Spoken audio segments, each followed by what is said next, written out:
If there's one thing that brought me joy as a kid, it was playing games on my Nintendo 64, specifically with one of those purple see-through controllers. You know the ones. I probably got the most use out of that thing in comparison to any other console I owned during my childhood. But even with all the time spent on it, I still only had a handful of games I actively played. The Legend of Zelda, Super Mario 64, Banjo-Kazooie and Tooie, Mystical Ninja starring Goemon, one of my favorites, and the list goes on. These games were only a handful of the N64's 388 game library. I imagine many other people had a similar experience to me. Within the arguably small library of N64 games, PlayStation 1 has close to 8,000, some families only owned the most popular and acclaimed series. Everyone knows Mario Kart 64, but how many people played Aero Gauge or Automobili Lamborghini? Yeah. You've heard of Quest 64, but did you ever hear of Aidyn Chronicles: The First Mage? Probably not, and you're better off for it. The N64 has a multitude of games that the majority of us have never heard of, let alone played, and so that got me thinking. I spend a lot of time writing long-form retrospectives on the channel, but I'd like to do something a little shorter, a challenge of some kind that I could stream and turn into a video series. So what if I decided to showcase everything the N64 had to offer? What if I beat and ranked every game in the catalog, finding the hidden gems and absolute garbage along the way? We all know about Superman 64, but there has to be some worse experience out there. Sounds crazy, right? Well, credit where it's due, I wasn't even the first one to come up with this idea. While looking into the concept for the challenge, I found a YouTuber going by TheBeast721 who's already far in the process of doing something similar. Seems like I'm not the only masochist out there. However, where The Beast seems to make a video per game, I'll be streamlining things just a bit. The plan is to create a video per subsection of games in alphabetical order. This video is focusing on the numbered and A-title games. I'll briefly talk about the release, what it was like playing it, and my overall opinion on the experience. Then I'll place it on this tier list so we can see at the end where they all stack up, and eventually see what the entire catalog looks like. Next video will focus on the B titles, then the C titles, etc., and maybe several letters at once depending on how many games there are on the list. Japanese exclusives will be played but saved for last. This is going to be a long and arduous process. Speaking from experience, I've already beaten about 15 of these games, and some of them have been abysmal experiences that I never want to revisit. Others have been pleasant surprises. So if you want to watch me torture myself, feel free to buckle up. And if you want to watch these runs live, check out my Twitch channel in the description. I currently go live every Sunday, Monday, and Thursday. What constitutes beating a game and getting to move on to the next one? Well, it's different per entry in the library. The list of games I'm using is based off what I could find online. The Wikipedia page lists 388 games total, but it's not the only resource that does so. You may notice while watching this first section that GoldenEye isn't included with the numbered entries, and that's because the game is titled GoldenEye 007 in North America, and not 007 GoldenEye. So this is the list we'll be focusing on for both the order and total games to play. Beating a game will generally mean reaching the credits through intended gameplay experiences. Think defeating the final Bowser fight in Mario 64, or Gruntilda in Banjo-Kazooie. However, this isn't always possible. Sports and racing games may have modes where you complete a championship but no credits roll after the fact. Therefore, the rules can shift from game to game, and I'll explain what I consider beating something when we get there. Additionally, in-game cheats that the developers added themselves and are made readily accessible can be used, although I try to do so sparingly. Aidyn Chronicles has 2 powerful unique weapons you can only unlock by using cheat codes as an example. Banjo-Kazooie has cheats you can find in secret areas, which are really just upgrades you're expected to unlock, and Armorines has various codes you find within different areas of the level maps. I'll probably be adding new rules and clarifications as the challenge progresses, and I'll leave a link to them in the tier list in the description. With that out of the way, let's take a look at the first game I played in this challenge. 1080 Snowboarding. 1080 Snowboarding is a game I had fond memories of but hadn't played for many years. I'm a big fan of old school snowboarding games, ones that focus on racing and trick maps rather than these big open world experiences we're getting lately. This was one of the more experimental games for me to play in terms of rules because I wasn't sure what would constitute beating it at the time. I spent a good portion of the play session completing as many tricks as I could in the tutorial mode, thinking maybe it made sense to 100% that, and then decided on completing all potential race maps paths instead. 1080 has 3 race modes that act as difficulty levels. There's normal, hard, and expert. Each difficulty seems to make the computer opponent more difficult, but more importantly, a new map gets added per tier. So you need to clear the first 4 races in normal mode, then complete the same 4 races with an added map in hard, and finally complete 6 maps total in expert. That's what I now consider to be beating the game, clearing expert mode. But I did complete every trick in the training mode, which was a mistake. I found the controls for this game nonsensical at best. Anytime I got air, I immediately crashed, even when it looked like my board landed flat on the snow. I found it was difficult to tell if your board was aligned so that you'd land properly. Some guides suggest tapping the Z button right before you land in order to help with this, but I never noticed a difference. I'm not saying it's wrong, just that I never got the hang of it. And you may be thinking that completing every trick can't be that difficult, right? Grab tricks are assigned to a direction and the V button after all. Those are easy enough. Well, yeah, grabs are really easy. You know what's not? Rotations. Spinning in the air isn't as simple as holding a direction long enough for your character to complete one or several rotations. Each half rotation of spin is built off of the previous version, using half circle and full circle motions. It's like trying to play a grappler on an N64 controller. Hold the R button and perform a half circle to do a 180. Hold the R button and perform a full circle to do a 360. Now do those in the opposite direction. Now do you want to do a 540? Okay, hold R and do a full circle motion, then release R, press it again, and tap the joystick left. And you need to be both quick and consistent when doing everything. Be fast, but not too fast, and make sure you're getting the full motion exactly each time or it won't work. On an N64 controller, the controls felt so inconsistent when performing spins that I had to take breaks periodically to challenge the normal races. I think at this point I even decided to stop doing the tutorial challenges altogether, but I ended up going back to them because you can unlock a special penguin board by completing them all, and I'm stubborn. Like, look at the command for a 1080. Are you kidding me? I even thought about taking my fight box out to complete this. I actually took it out. I just couldn't get it to work on the RetroArch for some reason. It took like an hour just clockwise, and then I had to do it in the opposite direction as well. At least it was worth it, because I finally did unlock the penguin ward for the rest of the game, and it's awesome. I don't have much to say about the normal and hard races. I will say that the higher we get, the more unforgiving everything becomes. 1080 snowboarders are a fragile breed. Any minor clip into a wall, any wrong angle on a jump, or bumping into another player, and you're on your ass. The computer is really good at being efficient, so you need to be at the top of your game or learn to cheese things like T-boning the opponent every so often to slow them down. The levels themselves are pretty varied. You had some straight shot races with small turns here and there, dense forests, and more technical maps where you need to remain on high up ledges to hit different shortcuts. And there's plenty of shortcuts, so you can try to find the route that works best for you. But you also need to be able to make it to that route from time to time, either through jumping a gap, hitting a ramp, or cutting through a dense set of trees. If you mess up even slightly, you could be gaining more time than you would have lost if you just took the default path, and some of these routes are crazy. The later levels get progressively steeper with the bigger jumps, and this all culminates in an open-ended downhill battle against the Iceman. Yes, the Iceman. I don't know why, but completing Expert unlocks him as a bonus character, and he has some of the best stats in the game, apparently. I don't actually know if that's true. With every trick and race completed, you'd think I'd be done, but there were still 2 more characters to unlock. One was a panda via the time attack mode, which I didn't want to do, so I didn't. But there's also the Golden Iceman, or Pissman for short, that is available after clearing Expert with the normal blue Iceman. We had some time to kill, so I decided to get that out of the way. And I felt like I had truly mastered 1080 snowboarding. Overall, 1080 wasn't as good as I remembered it being, but it still had a lot going for it. A relatively short experience that could be completed in under 4 hours with the replayability of being a competitive game to play with your friends locally. Sure, there's only 6 racing stages, but there's all the trick stages, the training mode, and all the characters to unlock. Plus the penguin ward. If the controls for tricks were just like a little better, it would have been near perfect. And the soundtrack and style is one of the best I've experienced on the N64 so far. I ended up placing 1080 snowboarding in the good tier. Above average, not quite mid, but also nothing to write home about. It was a game I completed in one streaming session that frustrated me, but that I enjoyed overall. Aero Fighters Assault.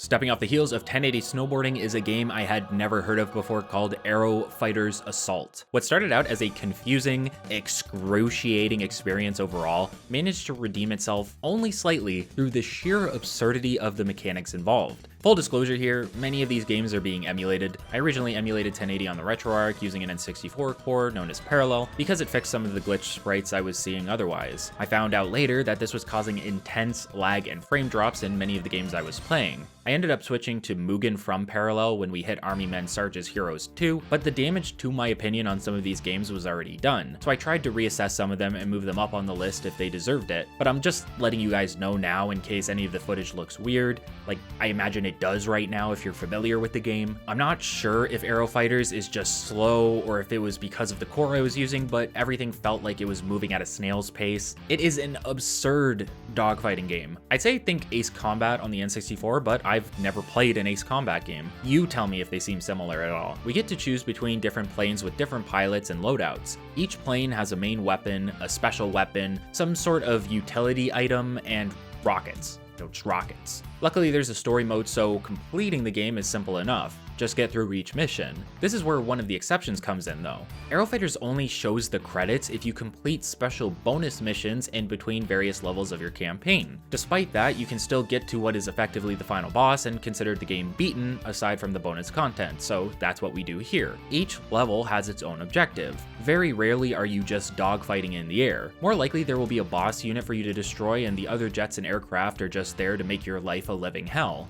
The difficulty settings don't seem to affect them either. Each setting only determines how many lives you have throughout the entire campaign, meaning if you make it to the last level and then lose all of your lives, you need to start over from the beginning. And for the sake of the challenge, whenever possible, I play on the easiest difficulty in order to experience most of the game as quickly and consistently as possible. I learned very quickly that focusing solely on the boss unit in a mission is not the right call. The finicky controls make handling the plane difficult, and if you leave the other enemy jets to their own devices, they'll start to focus in on you, making it impossible to dodge. They'll whittle down your HP before you can get anything worthwhile done. This was a learning experience. Each mission started to consist of getting rid of all the small fry first before focusing on the main objective, and the more I did it, the easier it got. The minute you engage with the mobs in the sky, their threat level plummets. Low HP enemies that are easy to get behind allow you to wreak havoc before working on clearing the mission proper. It got to a point where I never felt the need to use my jamming missiles since nothing was hitting me anyway, at least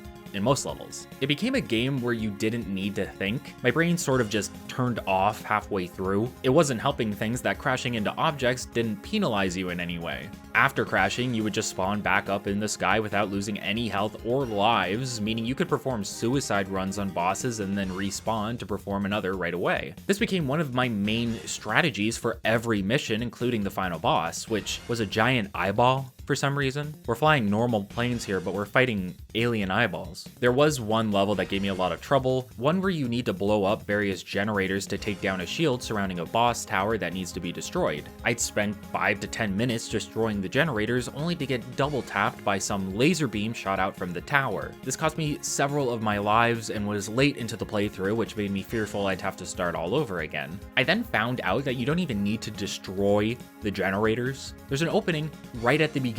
I just wasted close to an hour because the game told me to, and then I reverted back to my initial strategy of blowing myself up until the game was completed. Like I said, the final boss is just an eyeball and it's covered in a layer of ice. I shit you not, I just kept flying into him over and over again until he was dead. There was no reason not to, and it seemed to prevent him from attacking me even once. I think Aero Fighters could have saved itself by having a traditional save system, one where you can pick up where you left off if you lost all of your lives. While I think the story should be an important factor to the rating when included, everything that happened in the game felt so nonsensical and the dialogue so difficult to understand that I ended up just bypassing it all at a point in order to complete the game. This would be a trend for a few future games moving forward. I'd say the grand majority of N64 games that have storylines only include one for the sake of it, and not because they have anything important to say. It wasn't the worst experience in the world, but it hindered itself through poor progress mechanics. Aero Fighters ended up in very bad, but not bad enough to be in garbage tier. Aero Gauge. Were you disappointed when you asked your mother for F-Zero X on the N64 and she came home with this? Well, joke's on you because this game's a sleeper hit that I never heard of before. People described it to me as a Kosoge due to the bonkers mechanics, unforgiving AI, and all-around small amount of content, but while Aero Gauge may not have been worth the amount of money your parents paid for it, there's still a foundation there that is incredibly enjoyable. You just need to figure out how to actually utilize all of the mechanics. You are not going to be winning anything unless you understand all aspects of aero gauge, from the initial boost at the beginning of the race to how drift boosting works throughout the map, because I promise you, it's not the same as what you are used to. Once you understand this and get it the first couple times, it becomes easier, but it's an oddly precise mechanic that is absolutely necessary to win races, especially on higher difficulties. And if you mess it up, you will almost always lose full momentum, costing yourself the entire race. Difficulty not only affects how well the CPUs race, by the way, it also affects how fast you go. I found easy mode to already feel incredibly fast. Imagine multiplying that speed in the higher difficulties. There's a whole vertical aspect to it as well. You aren't on some track and making jumps here and there, you are effectively flying through the entire course, dodging obstacles along the way, and threading the needle through small tunnels where you are guaranteed to lose control every single time. But it doesn't matter, because you're going so fast that your brain feels like it's about to explode. What really holds aero gauge back is the lack of instructions. The game seems notorious for not being very clear on how mechanics work in the manual, which led to the game getting lambasted by reviewers. Once you do know how to play, it's one of the fastest and most exhilarating racers I've ever experienced on the N64, but I also have never played F-Zero. Please don't yell at me about that. I'm gonna play it soon, at some point. Next to 1080, this was one of the only other games I could see myself actively returning to in my free time to try the higher difficulties and unlock the other 2 out of 6 levels. For that reason, I ended up placing this in the good tier alongside snowboarding. Aidyn Chronicles: The First Mage. Imagine you're a squire for a kingdom and get poisoned by goblins, but the poison is so strong that no one can cure you, so you need to go on an adventure to find one. You learn that your spirit has been detached from your body and that you have no true name. You then spend the majority of the game searching for a means to get your true name and heal yourself, while learning about greater dangers along the way, such as necromancers, dragons, and more. When I tell you that I had no idea what I was getting into with Aidyn Chronicles, I truly mean it. I had never heard about it before, so it was a completely new experience. It was also the first game in this challenge that made me consider quitting entirely. Look how long the expected playtime for this game is. 65 hours average. That's only polling 5 people, but still. The idea that one of these N64 games, a console notorious for short releases, would take up that amount of time was so shocking I immediately began to regret my decision. How was it possible that this game was that long? Aidyn Chronicles is first and foremost a bad game. Sorry to the developers, who were a Canadian studio, but this game was so awful that it bankrupted the company who previously made a couple Tetris games and a Flintstones one before going under. I don't actually know if it bankrupted them. I'm only assuming based on how bad this game is.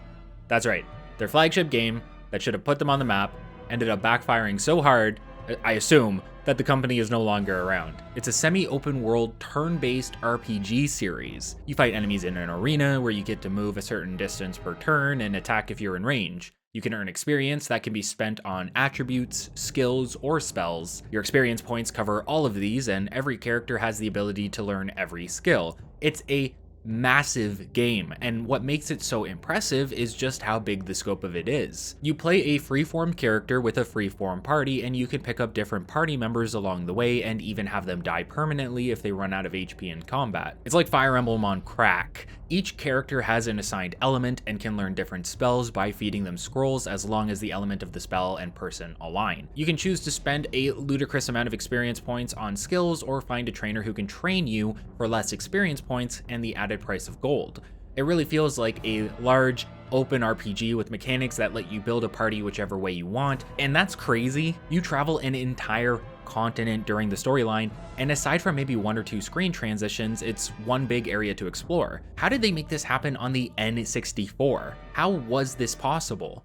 Aidyn Chronicles has a compelling storyline about magic and the spirit realm. It has lore and different races to explore. It has countless shops, side quests, hidden items defined, and more. You would think this game would have been more popular. You'd think it'd be one of the top games on the N64, so why isn't it? It falters in a lot of ways. I'd say mostly in how obtuse many of the mechanics are to learn, especially when it comes to following the storyline. It's one of those games that will tell you where to go with minimal details, and then you need to find your way there based on the instructions and a little investigation. That can be fun in real-time games, but in turn-based ones that throw you into an arena every time you start a battle, it gets especially grating, more so with the backtracking. it's also slow. I mentioned that this was most likely affected by the N64 core I was using, but looking online, many battles take multiple minutes to complete just because you have to reposition your party. And you better be pumping dexterity on everyone because that's what determines how far you can move in a single turn. I cannot tell you how much dread I felt when I would run into a battle only to see I had to kill 12 enemies, because that effectively meant that I was now in a battle for 5 to 10 minutes. And you only fight 4 at a time, with reinforcements coming into the map from a location based on which type of battle map it is. If you got really unlucky, they'd all spawn on the opposite side, meaning multiple turns would be taken up just running over to them. And I forgot to write this into the script, but you can flee from battles, but the way they penalize you is by making you backtrack a bit of a ways that you came, so you're kind of screwed no matter what. If you run into a battle or it's impossible to like dodge the enemy, even with the stealth mechanic, you can't really do anything about that except fight them. If it's a 12 unit fight, you're screwed. Because if you try to escape it and then keep moving forward, you can't because it backtracks you a bunch. Aidyn Chronicles feels inhibited by both a lack of guidance and coming out when it did. Putting a game that may have thrived on PC due to its scale on the N64 basically doomed it to obscurity because I believe the hardware just wasn't ready for it yet. I ended up having to turn on the speed up or turbo mode on RetroArch just so I could play this game at a pace that felt reasonable. Still, if I had to describe the game, I'd call it daring and bold. The developers were willing to try things that I doubt anyone else was at the time when it came to N64 development, and it was some random Canadian studio to boot. You can even unlock a goalie stick using a cheat code, so you really know it's a Canadian game. Characters would have cutscenes with you on the road depending on who was in your party at the time. Some characters had companion quests to complete along the way. Some were tied directly to the main storyline. And don't get me started on the Necromancer's Tower dungeon that you have to complete. That was a personal hell world for me that I don't wish on my greatest enemy. It's a cool game in theory, but not one I would ever recommend outside of briefly checking out. I originally had Aidyn Chronicles in very bad or garbage, I don't remember, but moved it up to just bad because I figured a lot of the slowdowns were caused by the core I played on. Still a bad game though. Do not put yourself through what I did. It's not worth it. Air Border 64.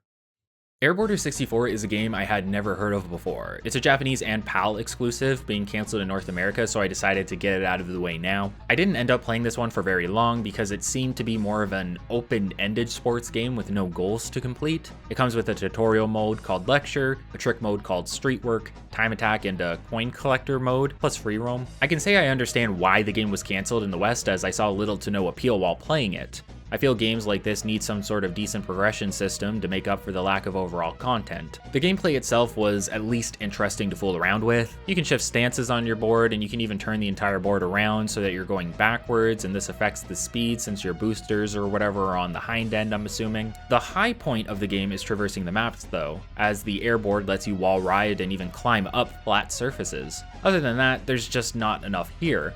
Compound that with the awful controls, and you get a game that is cool in theory, but doesn't go anywhere. A game that looks cool on paper, but feels awful to play, especially during the coin missions. I tried every game mode here at least once to experience them all, and then I threw it into the very bad tier. All-Star Sports Games. The All-Star series, if you can call it that, consists of 3 baseball games and a tennis entry, although I think the similar names are just a coincidence. All-Star Baseball was developed by Iguana Entertainment under Acclaim Entertainment, and tennis was created by Smart Dog under Ubisoft. I'm grouping them all together into one section because I played them at the same time. All-Star Baseball has re-releases within 2000 and 2001, meaning there are 3 baseball games total and only 1 tennis game. For baseball, 99 allows you to have an exhibition match, play a season, or start a playoff session. To get this out of the way now, all of the baseball games are essentially the same, with some new features here and there. Like the later games add batting practice, home run derby, a manager mode, etc. The later games get a surprising amount of content that could honestly make them worth purchasing if you're really into sports games, specifically baseball. But the core of the game is still baseball, and as far as I could tell, there's no real win state here. You win a game, you win a season, you win the playoffs, etc. It's all the same. I opted to play one exhibition match fully in 99 and would look for major changes in the later releases. This added a new rule where duplicate games are considered completed if the original is first. If I play one game and the next game is essentially the same, there's no point to do it all over again other than to kill time. And what is there to say about a baseball game? I can tell you I don't like them very much, at least not these simulator-esque ones. I can't even tell you how many innings are in a baseball match. It works like this: you're either pitching or you're batting. If you're pitching, you choose choose the position where you will toss the ball and what kind of toss it will be. The batter doesn't have immediate knowledge of this and has to guess and react on the fly. If the ball is hit, the game will give you control of the nearest player, and then you'll need to toss it to one of the bases specified by the C buttons. You can steal bases and even try to catch other players trying to steal mid-pitch, so as far as I'm aware, all of the features of baseball are there. They're just missing the hot dogs and the streakers running across the field. This game felt so long with just one match. I ended up just throwing a forkball every pitch because it seemed to be the most useful, but I couldn't figure out how to hit a consistent home run like the computer could, and I ended up getting obliterated. And the rest of the games in the series all seem to be the exact same graphically, as if they're all running on the exact same engine. That's fine, I suppose. They do add extra features after all, and do make some slight changes to the controls in the main game.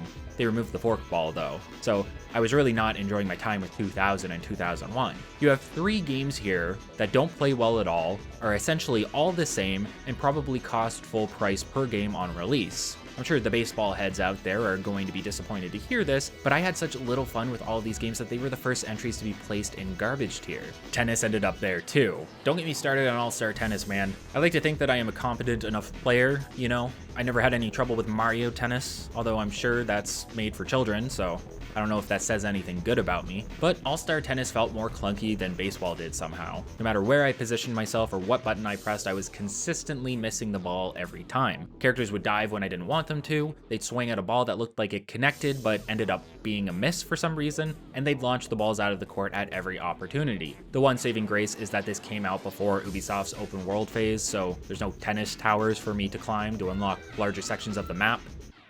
That's an Ubisoft joke. Is that still relevant? I don't know, man. Call me a cheater, but I feel like you play one round of tennis or one match of baseball in these All-Stars games, and you've done it all at that point. The games are beaten the minute you pick them up, and the season/world tour are just designed to put you through the hell of repeating yourself over and over. I'm giving this collection a big stamp of beaten and placing them all in the garbage tier, because that's where they belong. God help anyone that was gifted one of these on Christmas. Armorines, Project Swarm. This game was Metroid Prime before Metroid Prime, and I say that as someone who has never played Metroid Prime before. So I don't know. Armorines is a game about being an armored marine, and it's called Project Swarm because we will be killing swarms of alien bugs throughout each mission, of which there are many. Technically speaking, there are only 5 levels to play through, but each of those levels has upwards of 5 sub-levels to complete, meaning you really have something like 20 missions total. Don't get me wrong here. I want it to be very clear going into this that Armorines is a bad game. Almost inexcusably so, but there's still enough in here to enjoy that makes it not total garbage. The weapons, absurd storyline, crazy dialogue, and multiple characters to choose from make it an experience that is enjoyable enough where if you didn't have anything else to play, you wouldn't hate yourself for spending time with this. Good luck to any kids trying to get through this game though, it gets insanely difficult in the later levels. Armorines is about alien insects evading Earth, and you get to choose between 2 armored marines to take the fight back to the swarm. You choose between Private Lewis and Private Lane. Each character has 3 unique weapons, but everything else you find in the various maps is universal. Lewis gets a shotgun and a couple other unique weapons, while Lane gets an assault rifle. I ended up playing Lane through the entire playthrough, and I feel like this was the right call since the controls for this game they're absolutely bananas.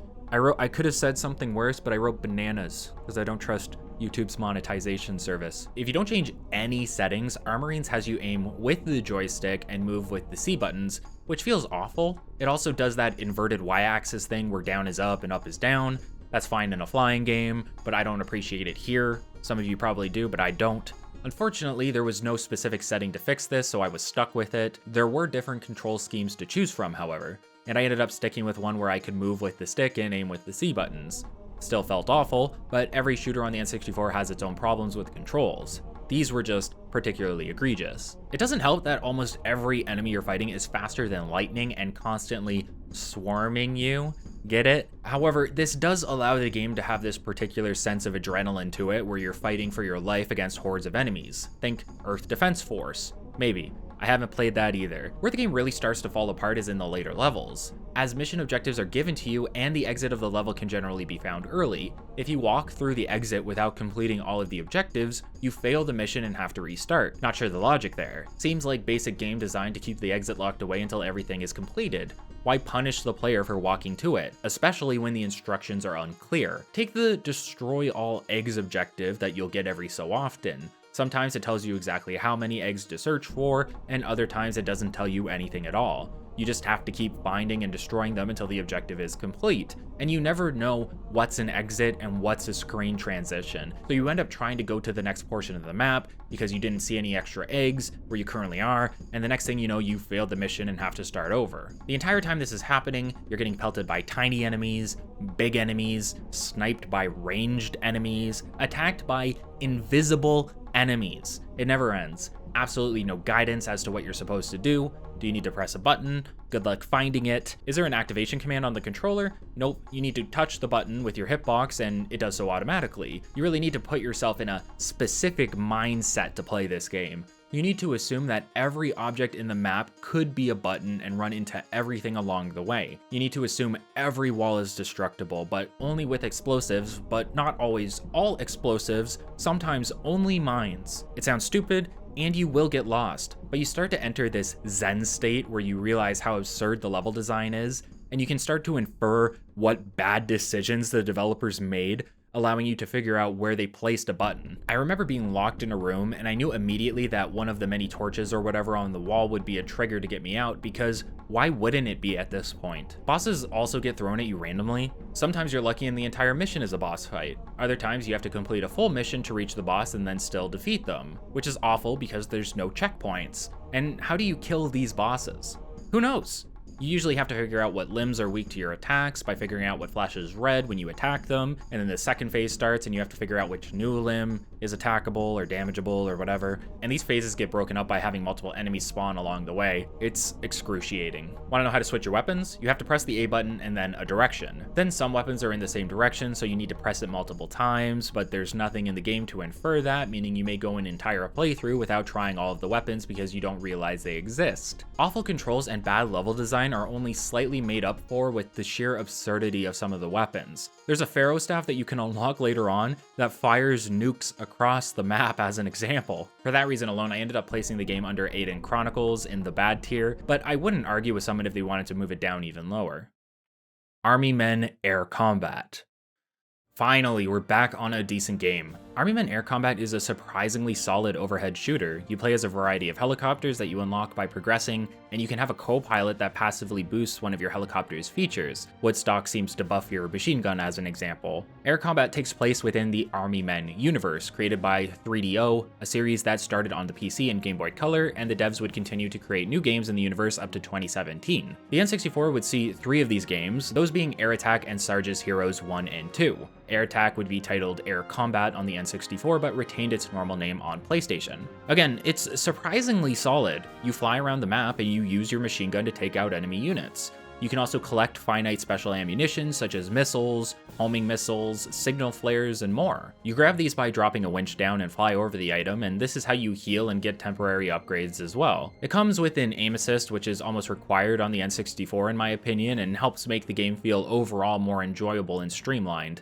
Missions remain fairly simple, with you usually killing off an enemy base, but sometimes they change it up, such as having to destroy several anthills or complete an escort mission where you need to clear the road for Thomas the Tank Engine. It's like that one minigame in GTA San Andreas, but good. The only thing really holding this game back is odd difficulty spikes where you'll find yourself in situations with enemies that feel impossible to dodge, or deal so much damage that even one mistake is going to cost you heavily. But these are few and far between. The escort missions take a significant amount of time because the things you're escorting move at a snail's pace, and there's a mission where you need to defend several camps until the enemy runs out of forces to attack you with. The issue is that the map is so large that by the time you reach a base to protect it, it's already half dead, and then you need to fly all the way to the other end to protect the next one. There isn't even a timer to let you know how close you are to completing it. I probably would have put Air Combat in good or even great tier despite these issues if not for the final mission, where you need to destroy an enemy super weapon in the form of a robot toy. The mission is one of the most unforgiving things I have experienced within the challenge so far.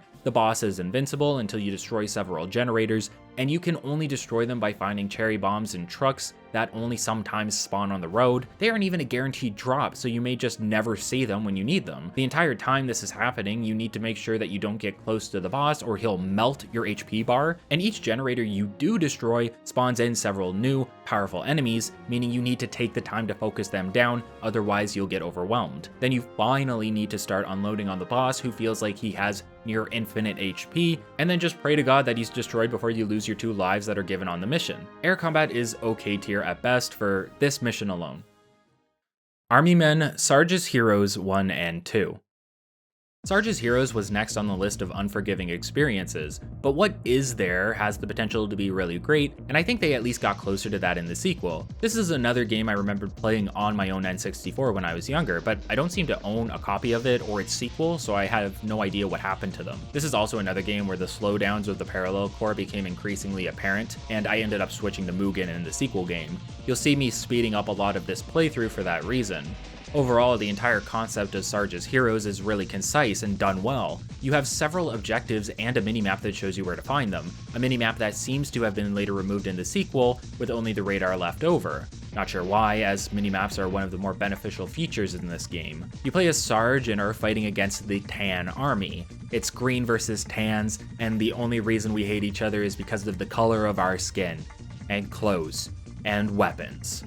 There's also blue guys, but they don't really matter until the sequel. The world of Army Men seems to be similar to our own, just with Army Men instead of people, except Vicky for some reason. All of the female characters are given white skin, and I don't think it's explained why. When we enter a series of portals found throughout the missions, we get transferred to the real world, where Army Men are the size of little toys, meaning you have to navigate through this massive world and fight your way to the next portal while completing objectives and saving your squad mates who make up the heroes of the game. Similar to air combat, you have an auto-aim feature that really helps bolster the game's enjoyability, since the controls are so limiting. However, enemies have a tendency to be unfair at best. Many can be dealt with no problem, but next thing you know, you're getting sniped by someone you can't find anywhere on the map, getting surprised by a flamethrower enemy that literally melts your HP, or running into a tank that can double tap you. Switching your weapons is done with a single button press, meaning you need to cycle through everything you have to find a weapon that will benefit you at the time. This can be especially annoying when you're up against a tank, as you need to quickly grab some form of explosives and then destroy it before it gets a minimum of 2 shots on you. Strafing was very beneficial in the first game, allowing me to dodge around most enemies while clearing them all out using auto-aim. You can also crouch and go prone, but I never found a good use for these since being stationary is the worst thing you can do. You're just a sitting duck at that point. What really got on my nerves though was the forced platforming they added throughout some of the levels. This is kind of a tank shooter, so aligning yourself to make ledge grabs and various jumps is more difficult than a game designed around those features like Mario 64, which completely focuses on the mechanic. More often than not, you are going to find yourself falling off of platforms, missing jumps, and getting obliterated by a sniper or a helicopter while you're stuck climbing a giant tower of alphabet blocks that spell out 3DO because the developer wants you to remember who added this awful mechanic. Pretty sure I put this game in bad tier and then moved it up to okay after realizing the frame drops were due to the emulator core. Sarge's Heroes 2 seems to be a major improvement over the original. Maybe I'm just saying that because I'm finally playing it at a frame rate that doesn't feel like molasses, but everything from the aiming, movement, and gunplay seem to have been tightened up, leading to a better experience. You still have some issues such as snipers, rocket launcher enemies, and tanks, but you feel more maneuverable and like you can actively aim easier, making taking out enemies from a distance a joke. They also added another female character who's a blue spy, but still has white skin for some reason. Someone in my chat suggested that this was because they were making a Portal game where Vicky was the main character and would hop to different worlds, but this doesn't seem to explain the reasoning behind the skin color change, because Vicky does appear in Portal Runner, a 2001 PS2 game, but she was in Sarge's Heroes before that. Level design was a big factor in helping make Sarge's Heroes 2 an upgrade. You lose the minimap, but no longer feel like you need it since all the levels have been created in a way where you can easily intuit how to reach your destination. The fridge level just has you climbing a fridge, as an example. There's only so many places you can go. Plus you get to keep the radar at least so you can figure out where enemies are located if you have a hard time finding them in the actual game world. Since the controls feel better, platforming is less of a chore now. With all of the upgrades, I ended up putting the sequel a tier above the original, landing it in good alongside 1080 and Arrow Gauge. Asteroids Hyper 64. Have you ever thought to yourself, man, I love asteroids so much. I wish there was an asteroid game on the N64 where I needed to clear 90 individual levels in order to beat it. If so, I have good news. Asteroid Hyper 64 has 90 story missions to go through. The bad news?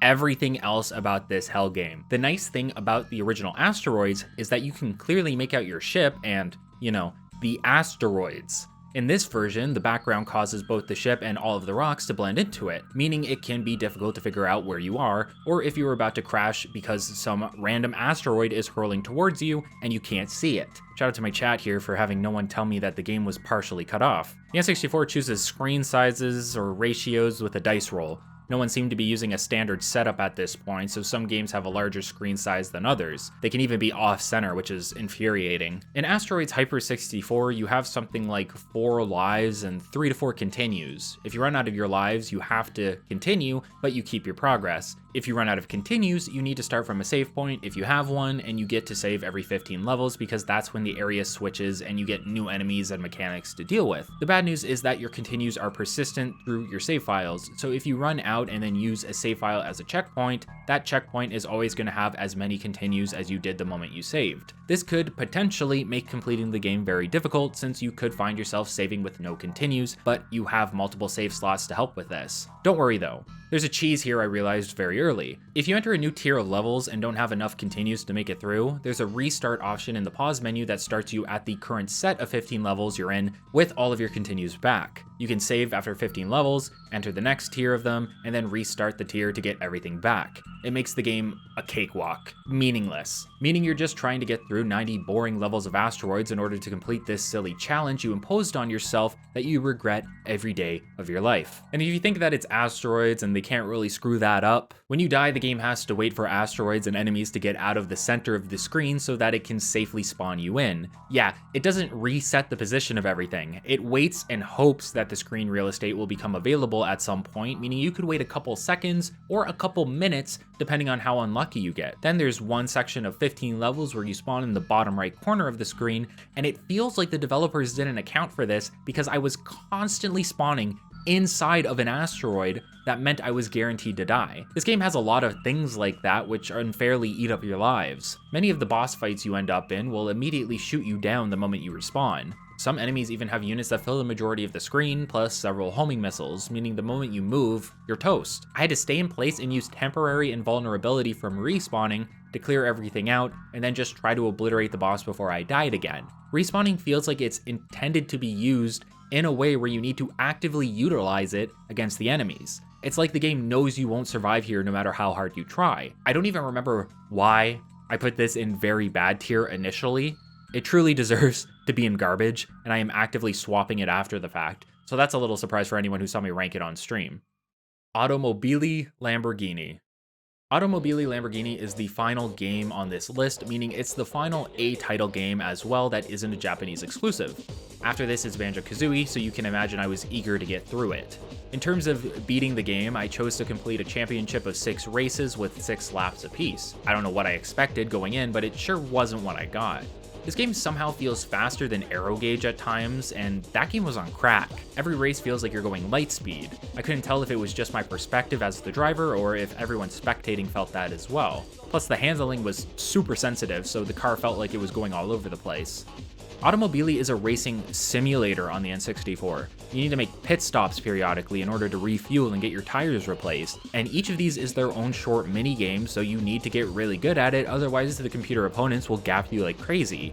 They're going to gap you anyway though. I am not exaggerating when I say that the CPUs race so hard and fast that they are like demons behind the steering wheel. The one saving grace is that because they go so hard, you can expect them to crash and burn periodically. Plus they also have to make the same pit stops you do, so if you can hold off on stopping or get really efficient at the minigames and spacing the stops out, you're guaranteed to gain a lead from that alone. There are shortcuts here and there on some levels, but I never found them worth taking, especially when it's on a dirt road as your Lamborghini is going to lose all of its traction. It's short with little content, but crazy enough that I could see it being a great game to bust out and play with your friends locally. That's what a lot of these games are designed for after all. This was still the heyday of local multiplayer, and a lot of games base their replayability off of that. I had enough fun with the game that I placed it in OK tier. Conclusion. Here it is, the current state of the N64 game tier list. 15 games completed out of a total of 388. I think going into a challenge like this, you mostly expect to see a lot of dog water shovelware that shouldn't have been made in the first place, and sure enough, there is a lot of that to be found. But I was pleasantly surprised that there were some diamonds in the rough for me to find. Arrow Gauge especially, as I had never heard of it before. Buying an N64 game back in the day was like a gamble. You had no idea if you were about to buy the greatest game ever made or something that you weren't going to touch after the first play session. That's probably one of the reasons rental stores thrived. You got to try as many games as you could with minimal risk and cost. That's how I found some of my favorite N64 games after all. I would have never gotten into Mystical Ninja starring Goemon if I didn't pick it up at my local Blockbuster. Same with the Harvest Moon series when I grabbed A Wonderful Life on the GameCube. Let me know where you'd place some of these games in the comments and if you enjoyed the video. Please consider liking, commenting, and subscribing. I'll be back with another video once I get through all of the B titles, so if you want to see how that goes, be sure to check out the Twitch channel, which you can find down in the description. Thanks for watching, everyone. Hey, thanks so much for making it to the end of the video. This is the Patreon section where we shout out all of the people on the Patreon. If you want to join the Patreon and support me, you can. You can have your name here. It's usually here. And I shout out all the G rank patrons. The list is for high rank and G rank patrons. So I'm going to go ahead and do that right now. And thanks again. Thanks to Foxytron, Brendan Hesse, Frank Santarelli, Wooly, Ralcar, Prime XD, Ashtray, Moal Kasemi, Captain Zeba, Cyberworm, Jonathan, just Jonathan, I don't know why that was hard for me to say, Strangely, Ludhafumi, Rosaleo, and Mr. Janky. Special shout out to Mr. Janky who helps me proofread a lot of my scripts and stuff like that. So thanks again, everyone, and I'll see you in the next video.